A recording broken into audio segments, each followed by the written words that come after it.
என்மைய தமிழ் உறவுகளுக்கும் அறச்சீற்றத்தின் வாயிலாக பார்த்து கொண்டிருக்கும் தமிழ் சாதி சொந்தங்கள் அனைவருக்கும் இனிய மாலை வணக்கம்.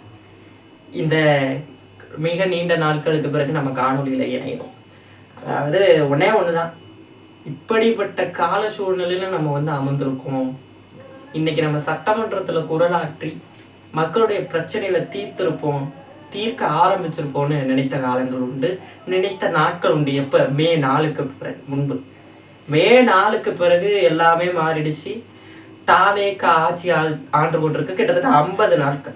இந்த 50 நாட்கள்ல இந்த ஆட்சியை விமர்சிக்காத நாட்களே இல்லை அப்படிங்கிற மாதிரி தான் இருக்கு. ஒவ்வொரு நாளும் நம்ம ட்விட்டர்லையும் காணொலிகள் வாயிலையும் விமர்சிச்சுட்டு, இதுல அதிகம் விமர்சனத்துக்கு ஆளாகக்கூடிய ஆளு யாருன்னா தமிழ்நாடு முதலமைச்சர் திரு விஜய் அவர்களுடைய ஆட்சி கட்டமைப்பும் அவருடைய அமைச்சர்களும்.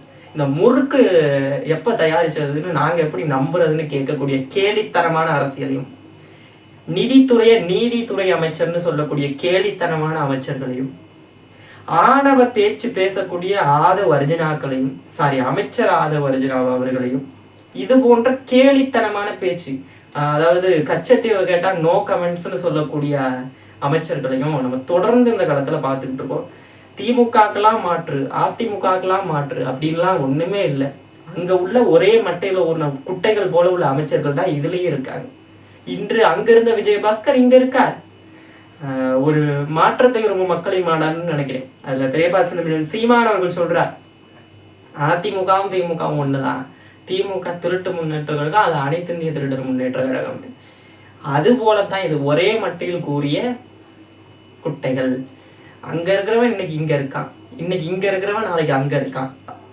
ஆட்சி கட்டமைப்புல அதிகாரத்தில் இருப்பதனால பேசியதெல்லாம் மறந்துடலாம்னு நினைச்சுக்கொண்டு ஊழல் செய்தவர்கள்லாம் இங்க கொண்டாந்து சேர்த்துக்கிட்டு இருக்காப்புல. அதுல நம்ம சேர்க்கட்டும், அது அவங்க விருப்பம், அதை நம்ம எதிர்த்து பேசுவோம். இந்த காணொலியில் நம்ம எதை பத்தி பேச போறோம்னா, கரூர்ல நடந்த துயரம். எல்லோருக்கும் அது மறக்க முடியாத ஒரு விஷயம்னா, தாவேகா தலைவர் பேசக்கூடிய பிரச்சாரத்துல கரூர்ல பேசும்போது 41 பேர் இறந்தது. அதிகம் அதை முன்வைத்து நாம் தமிழர் கட்சி எதிர்த்துச்சுன்னா அதுக்கப்புறம் தான் விஜய் அவர்களை எதிர்த்துச்சு. நாம் தமிழர் கட்சி எதிர்க்க காரணம் அதுதான். ஏன்னா பின்னங்கால் பிறடியில் அடிக்க திருச்சியில ஓடி போனார் தமிழ்நாடு முதலமைச்சராக இருக்கக்கூடிய திரு விஜய் அவர்கள், அன்று தாவேகா தலைவராக இருந்த விஜய் அவர்கள். அதுக்கப்புறம் தான் இவர் பச்சை அயோக்கியதரம் செய்யக்கூடிய ஆளு, இவருக்கு மனசாட்சியே கிடையாது என்றது அதுக்கப்புறம் தான் விளங்குனுச்சு எனக்கு எல்லாமே, பொதுவா எனக்கு. அதுக்கப்புறம் தான் தொடர்ந்து நம்ம தமிழ்நாடு முதல்வராக இருக்கக்கூடிய திரு விஜய் அவர்களை, அன்று தாவேகா தலைவராக இருந்த விஜய் அவர்களை விமர்சிச்சோம். அந்த கரூர்ல 41 பேர் இறந்தத விஷயம், கரூர்ல 41 பேர் இறந்தத ஆணவ பேச்சாட்டம், கணக்கு இருக்கு, தீராத கணக்கு இருக்கு, அதை நம்ம முடிச்சு காட்டணும் அப்படின்னு சொல்லக்கூடிய ஆணவ பேச்சையும் நம்மளுடைய அமைச்சர் ஆதவ் அர்ஜுனா அவர்கள் பேசுறாங்க. தமிழ்நாடு முதல்வராக இருக்கக்கூடிய திரு விஜய் அவர்கள் என்ன சொல்றாரு, கரூர்ல 41 பேர் இறந்தது என் மேல ஏன் பழிய போடுறீங்கிறாரு. இவர் என்னன்னா, கரூர்ல 41 பேர் இறந்ததுல ஒரு தீராத கணக்கு இருக்கு, அதை நம்ம முடிக்கணும்னு ஆணவ பேச்ச பேசுறாரு தமிழ்நாடு அமைச்சர் திரு ஆதவ் அர்ஜுனா அவர்கள். அந்த பத்தி இந்த காணொலியில பார்க்க போறோம். அதுக்கு முன்னாடி அறச்சீற்றத்தை பார்த்து கொண்டிருக்கிற தமிழ்ச்சாதி சொந்தங்களும் அனைத்து சொந்தங்களும், மாற்று அரசியலை முன்வைத்து பார்த்து கொண்டிருக்கிற சொந்தங்கள் அனைவரும் சப்ஸ்கிரைப் பண்ணி உங்க வீட்டு பிள்ளைக்கு ஆதரவு தாருங்கள். இந்த காலத்துல நம்ம இன்னும் வீரியமாக ஓட வேண்டியது இருக்கு. அதுக்கு உங்களுடைய ஒற்றை சப்ஸ்கிரைபேஷன் தான் என்ன அழைச்சி சொல்லும். ஆதரவு தாருங்கள் என்று சொல்லி இப்ப நான் மேட்ருக்கு வரேன். அதாவது கரூர்ல 41 பேர் இறந்தது என்பது யாராலும் மறக்க முடியாது, வலிகள் நிறைந்தது. அது தமிழ்நாடு முதல்வர் அன்று தாவேகா தலைவராக இருந்த திரு விஜய் அவர்களுக்கும் இருக்கணும். ஆனா இருந்துச்சானா இல்லை. அன்னைக்கு இறந்ததுக்கு அப்புறம் செய்தியாளர்களை திருச்சி விமான நிலையத்துல கேட்குறாங்க, என்ன சார் இப்படி இறந்துட்டாங்களே சார் அப்படின்னு கேட்குறாங்க. ஒரு ஆறுதல் கூட சொல்லாமல் பின்னங்கால் பிறகு அடிக்க ஓடினார். அவதூறுனா கேஸ் போடுது, காணொலி வடிவில் இருக்கு, ஓடி போனது 3 நாளோ 3 நாள் அல்லது 4 நாட்குள்ள ஒரு காணொலியை வெளியிடுறார். ஒரு காணொலி இப்படி உட்கார வச்சுட்டு காணொலி வெளியிடுறாரு அன்று தாவேகா தலைவரான திரு விஜய் அவர்கள். என்ன வெளியிடுறார், சிஎம் சார், நான் ஒன்று வீட்டில் இருப்பேன் இல்லை ஆஃபீஸில் இருப்பேன், அந்த இடம் இந்த இடம் ஐயா கில்லிடாங்கிறவே, நான் ஒன்று வீட்டில் இருப்பேன் இல்லை ஆஃபீஸில் இருப்பேன், பழி வாங்குறேன்னா என்ன பழி வாங்குங்க அப்படின்னு திரைப்பட வசனம் போல பேசுகிறா. அப்பயே தெரிஞ்சிருச்சு தமிழ்நாடு முதல்வர் அவர்களுக்கு, அன்று தாவேகா தலைவராக இருந்த திரு விஜய் அவர்களுக்கு மனசாட்சி என்பதே கிடையாது. அதுக்கப்புறம் பாஜக அந்த இடத்துல கொள்கை எதிரினாரு. அதுக்கு முன்னாடி கரூர் சம்பவத்துக்கு அப்புறம் பாஜகவை எதுக்கல. அது பாக்குறவங்களுக்கு ஏன்னு புரியும். பாஜகவை அதுக்கப்புறம் இப்ப வரைக்கும் பேசல. பாஜக கொள்கை எதிரிங்கிறத முடிந்து விட்டது. அதாவது அதுக்கப்புறம் ஒரு 3-4 மாதங்களுக்கு அப்புறம் நடக்குதுன்னு நினைக்கிற ஒரு படம், ஜனநாயகன் படம்னு நினைக்கிறேன். ஜனநாயகன் படத்துடைய இசை வெளியீட்டு விழாவில் தளபதி கச்சேரிங்கிற ஏதோ ஒரு பாடலுக்கு அவர் ஆடுறார். 4 மாதத்துக்கு முன்னாடிதான் உன்னை பார்க்க ஒரு 41 பேர் இறந்து போயிருக்கான். குழந்தைகள் இறந்து போயிருக்கு. பச்சிலம் குழந்தைகள் குடல் பிதுங்கி இறங்கிட்டு போயிருக்கு. ஆனா இவன் சந்தோஷமா ஒருத்தன் ஆடிக்கிட்டு இருக்கான் மேடை அப்படிங்கிற வெறியில. அதுக்கப்புறம் தான் நாம் தமிழர் கட்சி எதிர்த்து பேசுது. ஏன்னா நாம் தமிழர் கட்சி களத்துல நின்றுச்சாங்க. கரூர்ல 41 பேர் இறந்த போது நாம் தமிழர் கட்சியுடைய இளைஞர் பாசறை ஒருங்கின பல இடுமோனம் கார்த்திக், அண்ணன் பேரறிவாளன், கரூர்ல இருந்த நெடுமாறன் அண்ணன் அவர்கள் போன்ற பல பேர் அன்னைக்கு நைட்டே களத்துல நின்னாங்க. அதுக்கப்புறம் காலையில பெரியப்பா செந்தமிழன் சீமானவர்கள் களத்தில் நிற்கிறார். குருதி கொடுத்தது நாம் தமிழர் கட்சி. நாம் தமிழர் கட்சி தலைமை ஒருங்கிணைப்பாளர் செந்தமிழன் சீமானவர்கள் அறிக்கை வெளியிடுறார், போய் குருதி கொடுங்கடா தம்பிகளா அப்படின்னு. அதேதான் முன்பு ஒரு காணொலி சொன்னேன், பகைவனே படுக்கையில் இருந்தாலும் விசாரி, எதிரியே வீட்டுக்கு வந்தாலும் உபசரி. அதுதான் நம்ம பழக்கம். நமக்கு கட்சி அதெல்லாம் வேற, கொள்கை அதெல்லாம் முரண்பாடு இருக்கலாம். ஆனா உயிர் என்பது எல்லோருக்கும் உயிர் தான். நீ நாளைக்கு ஆக்சிடென்ட் ஆகி கிடந்தாலும் நாங்க ரத்தம் கொடுத்துதான் ஆகணும். ஏன்னா எங்களுடைய அரசியல் ஆசான் அப்படிப்பட்டவர். அதனால நாங்க ரத்தம் கொடுத்து களத்துல நின்னோம். அன்று பார்க்கும்போது அந்த குழந்தைகள்லாம் குடல் பிதுங்கி இறந்து போயிட்டு கிடக்குது. ஒரு செய்தியாளர், நியூஸ் 18 செய்தியாளர்னு நினைக்கிறேன், அவர் அழுது கொண்டுகிட்டே பேச முடியாம நிக்கிறாரு. ஏன்னா அந்த குழந்தைகள்லாம் பார்க்கும்போது அவர் பேச முடியாம செய்தியை வெளியிடுறாரு. இதெல்லாம் கண்டு மனம் நொந்து நிக்குது நாம் தமிழர் கட்சி. ஆனா இவர் என்ன பண்றாரு, 4 மாசத்துல ஜனநாயகன் படம் இசை வெளியீட்டால போயிட்டு இப்படி ஆடிக்கிட்டு இருக்காப்புல. அப்படி இருக்கும் பொழுது இப்படி ஒரு கட்சி தலைவன் ஆட்சி ஆகணுமா அப்படிங்கிற கேள்வியை முன் வச்சுதான் நம்ம வச்சோம். அவருடைய தனிப்பட்ட வாழ்க்கையை பேசணும். கரூர்ல 41 பேர் இறந்ததுங்கிறது ஒண்ணுதான். பழி போடுறாங்க. இன்று வரை கரூர்ல 41 பேர் இறந்ததுல ஏன் மேல பழி போடுறாங்க. இன்று தமிழ்நாடு முதல்வராக கூட ஏன் மேல பழி போடுறாங்க, திமுக செய்த சதிதான் அப்படின்னு தமிழ்நாடு முதல்வர் திரு விஜய் அவர்கள் சொல்றாங்க. சரி, உங்க மேல யார் பழி போட்ட? நாம் தமிழர் கட்சி கரூர்ல 41 பேர் இறந்ததை பத்தி தொடர்ந்து பேசுது. இப்ப உங்க மேல பழி போட்டாமா? இல்ல, நீங்களும் ஒரு பொறுப்பேறுங்கள். நான் அங்க செத்ததுக்கு நீங்களும் ஒரு காரணம். நீங்க தான் கழுத்தை பிடிச்சு கொண்டீங்க, நீங்க தான் வெடிகுண்டை போட்டு கொண்டீங்க, நீங்க தான் அருவாதை வச்சு வெட்டுனீங்க அப்படின்னு இந்த இடத்துல யாரும் சொல்லல. ஆனால் அந்த இடத்துக்கு காலதாமதமாக வந்தவர் அன்று தாவேகா தலைவராக இருந்த விஜய் அவர்கள். புசியான மதியம் 12 மணிக்கு வந்துடுவார்னு சொன்னது அவர். ஆனா வந்தது இரவு 7 மணி. அதுக்குள்ள வரும்போது ஒரு ராட்சச வண்டி மாதிரி ஒரு பஸ்ஸை தூக்கிக்கிட்டு வரும்போது அங்க பின்னாடி அந்த பஸ் நெருங்க அந்த பஸ்ஸுக்கு இடம் விட இவர்கள் பின்னாடி பிரிக்கி போகும்போது கால் தவறி கீழே விழுந்து அவர்களை மிதிச்சுதான் மாண்டு போனார்கள். அதனாலதான் இவர்கள் இருந்தார்கள். அதனால இதுல மூல காரணம் யாருன்னா தமிழ்நாடு முதல்வராக இருக்கக்கூடிய திரு விஜய் அவர்கள் தான். இதை ஏற்றுக்கொள்ளணும்னா நான் ஒண்ணும் பண்ண முடியாது. ஆனா இதுக்கு ஒரு காரணம், பொறுப்பேறுங்க, வருத்தப்படுங்க, ஒரு நினைவஞ்சலி வைங்க அப்படின்னு தான் நம்ம சொன்னோம். ரெசார்ட்ல கூப்பிட்டு போயிட்டு அவருடைய பெற்றோர்களை மறைமுகமாலாம் பார்க்க சொல்லல.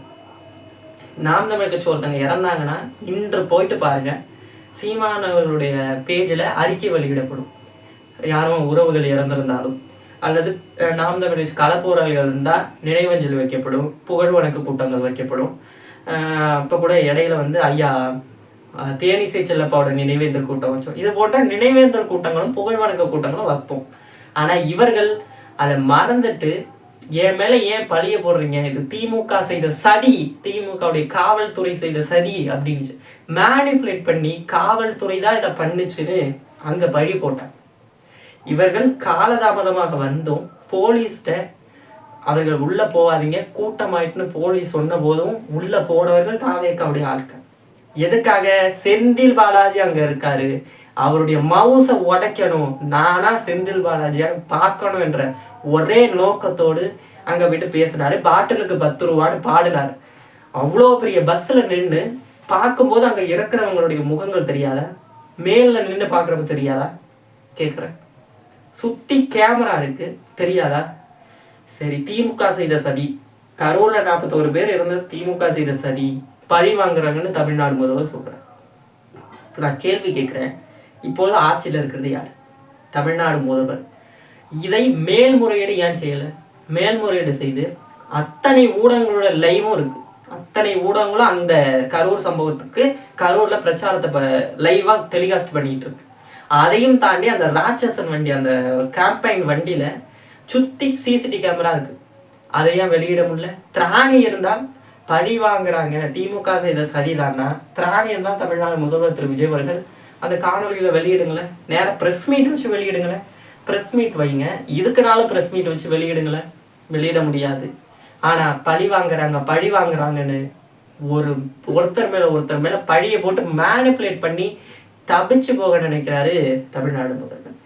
இதெல்லாம் தாண்டி அமைச்சராக இருக்கக்கூடிய திரு ஆதவ் அர்ஜுனா அவர்கள், அதாவது அமைச்சர் ஆதவ் அர்ஜுனா ஒரு ஆணவ பேச்சு பேச, அதாவது கரூர்ல 41 பேர் இறந்தது ஒரு தீராத கணக்கு இருக்கு, அதை முடிக்கணும்னு படம் போல டைலாக் பேசுறாரு. எல்லாருமே அமைச்சர்களும் அப்படிதான் இருக்காங்க, தாவேக தலைவரும் அப்படிதான் இருக்காரு. பட டைலாக் மாரி பேசிட்டு இருக்காரு. சிபிஐ விசாரணையில் இருக்கு, நீங்க அதை பத்தி பேசக்கூடாதுன்னு நாம் தமிழர் கட்சியில் உள்ள உறவுகளை பத்தி நீங்க சொன்னீங்க. கரூர் சம்பவத்தை ஏன் பேசுறீங்க? அது விசாரணையில் இருக்கும்போது பேசக்கூடாது. விசாரணையில தான் இன்று வரை இருக்கு. தமிழ்நாடு முதல்வர் பழி போடாதீங்கன்னு சொல்றாரு, திமுக மேல மேனிபுலேட் பண்றாரு. இங்க உள்ள அமைச்சர் ஆதவ் அர்ஜுனா அவர்கள் பேசுறாரு. நீங்க எப்படி பேச முடியும்? உங்களுக்கு யார் அங்க அதிகாரம் கொடுத்தது? சரி, நீங்க தீராத கணக்கு இருக்குன்னா என்ன தீராத கணக்கு இருக்கு? யார் இதை செஞ்சது? அதுக்கான ஆதாரம் இருக்கா? இல்ல சிபிஐ சொன்னிச்சா இவங்க தான் இதை செஞ்சிருக்காங்க, கேமராவெல்லாம் ஆய்வு செஞ்சுட்டு திமுக தான் இதை செஞ்சுச்சுன்னு சிபிஐ சொல்லியிருக்கா? அல்லது நீங்க சொன்னீங்களா? இல்ல உங்களுடைய ராட்சசன் வண்டியில இருக்கக்கூடிய அந்த கேம்பெயின் வண்டியில இருக்கக்கூடிய கேமராக்கள் சொன்னத? யார் செய்த சதி கரூர்ல 41 பேர் இருந்தது? அது என்ன கணக்கு இருக்குன்னு திராணி இருந்தால் ஆதவ் அர்ஜுனா அவர்கள் சொல்ல முடியுமா? சொல்ல முடியாது. ஏன்னா அவரு கொடுக்குறாங்க, பேசுறாங்க, பேசி விட்டு போவோன்னு பேசுவார். ஏன்னா அன்றே கரூர்ல போலீஸ் தான் காரணம் அப்படின்னு சொன்னவரும் இவர் தான். ஆனா தமிழ்நாடு முதல்வராக இருக்கக்கூடிய தாவேகா தலைவர் அன்று ஏறினோடனே போலீஸுக்கு தான் நன்றி சொன்னார், காவலாளர்களுக்கு நன்றி சொன்னார். ஆனா ஆதவ் அர்ஜுனா காவலாளிகளாக தான் இது நடந்துச்சு, காவலர்களுக்கு மேல காரணம் சொல்லி தபிக்கப்படுத்தார். ஆனா அன்று காவலர்கள் தூக்கி கொண்டு மருத்துவமனைக்கு ஓடுனதை எல்லோரும் பார்த்தோம். ஆனா காவல்துறை மேல பழிய போட்டு திமுக மேல 1000 இது இருக்குங்க, முரண்பாடு இருக்கு, திமுக அரசியல்ல தப்பு இருக்கு. கரூர்ல 41 பேர் இறந்ததுல திமுகக்கும் ஒரு காரணம் இருக்கு. என்ன காரணம் அப்படின்னா, அன்றே இவர்கள்லாம் அரெஸ்ட் பண்ணி போட்டு விசாரணையை இன்னும் வீரியமாக்கியிருந்தா திமுக நல்லா ஆச்சு. ஆனா திமுக ஒரு கோழை, எப்போ வேணாலும் சொல்லலாம், திமுக ஒரு பயந்த கோழை. விஜய் அவர்களை அரெஸ்ட் பண்ணா ஏதோ ஆபத்து வந்துருமோ, தமிழ்நாட்டுல பூகம்பம் வெடிச்சிருமோ, கல்லை கொண்டு அடிச்சிருவானுங்களோன்னு அந்த தொண்டர்களுக்கு பயந்து செத்தது நான் திமுக. இல்லைன்னா அன்று ஆட்சியில் இருந்த உங்களால் என்ன வேணாலும் பண்ணியிருக்க முடியும், விசாரணை செய்திருக்க முடியும். ஆனா அன்னைக்கு அவர்களை விட்டு இன்னைக்கு அதுக்காக தான் உங்களை போட்டு செய்யறாங்க. சந்தோஷமா அனுபவிங்க, நான் கை கட்டி வேடிக்கை பார்ப்போம். சரிங்களா? அதெல்லாம் தாண்டி இன்று நம்ம பேச வேண்டியது என்னன்னா, இன்றைய செய்தி, இன்றைய கேள்வி நம்மள்கிட்ட என்ன இருக்குன்னா, கரூருக்கு இத்தனை நாள் முதல்வராகி எந்த ஒரு விஷயங்களும் பேசல, கரூருக்கு போறதா சொல்லலை. அன்று இறந்த போதும் பின்னங்கால் பிறலி அடிக்க ஓடினவர் தான் தாவேக தலைவர். இன்று தமிழ்நாடு முதல்வராக இருக்கக்கூடிய திரு விஜய் அவர்கள் கரூர் செல்ல போறேன் அப்படிங்கிற ஒரு செய்தி வழியாது 41 பேர் இறந்த குடும்பங்களை சந்திக்கிறார் தமிழ்நாடு முதல்வர் விஜய் அவர்கள். எல்லாமே இடைத்தேர்தல் செய்கிற மாயம் அப்படிங்கிற மாதிரி தான் இருக்கு. இத்தனை நாட்கள் இத்தனை நாட்கள் போக மனமில்லாத ஒருவருக்கு கரூர்ல 41 பேர் இறந்த குடும்பங்களை அங்க எம்எல்ஏ பதவி விலகி தாவேகால இணைய போறாரு, அங்க இடைத்தேர்தல் வரப்போகுது அப்படின்னு இவரு உடனே சந்திக்க போறார். சந்திக்கிறது மட்டும்தானா? இல்லை, அரசு பதவி கொடுக்க போறார். அந்த குடும்பங்கள்ல படிச்சவங்களுக்கு ஏற்ற மாதிரி அரசு பதவி கொடுக்க போறார். மாற்று கருத்தை இல்லை, நீங்க கொடுங்க. ஆனா அது கொடுக்கறது இங்க பிரச்சனை இல்லை. ஆனா அந்த அரசு பதவிக்காக ஒவ்வொருத்தரும் ஏங்கிக்கிட்டு இருக்கான். ஒவ்வொருத்தரும் படிச்சு முழுக்க படிச்சு ஒவ்வொருத்தரும் இருக்காங்க. நானும் படிச்சிருக்கேன், நானும் படித்து கொண்டிருக்கேன். அப்படி இருக்கும்போது படித்தவர்களுக்கெல்லாம் கிடைக்கல.